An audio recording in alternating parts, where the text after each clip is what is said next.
دینی رہنمائی کے لیے ہمارے چینل کو سبسکرائب کر دیجئے اور گھنٹی کے نشان کو دبا دیجئے تاکہ آپ کو مزید قیمتی ویڈیوز ملتے رہیں۔ جزاک اللہ۔ کیا غیر مسلم مسجد کے لیے زمین دے تو ہم اس زمین کو لے کر مسجد بنا سکتے ہیں؟ بے شک زمین اللہ کی ہے، اگر وہ دے رہا ہے اور اس کا کوئی اس میں دخل نہیں ہے کہ نہیں اس میں کچھ ایسا ہم آئیں گے جائیں گے اس کو سمجھانا ہے، تو بے شک وہ مسجد اللہ کی ہے اور وہ اس کے لینے میں کوئی حرج نہیں ہے۔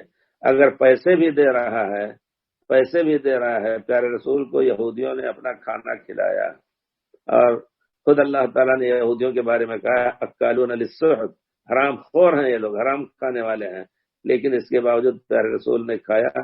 تو اس طرح اگر مسجد کے لیے پیسے بھی دے رہے ہیں بنانے کے لیے، اس میں کوئی ایسی شرط نہیں وہ غلط کر رہے ہیں جس سے مسجد کی حرمت یا شرعی حیثیت میں کوئی اثر پڑے، تو پیسے لینا بھی جائز ہے۔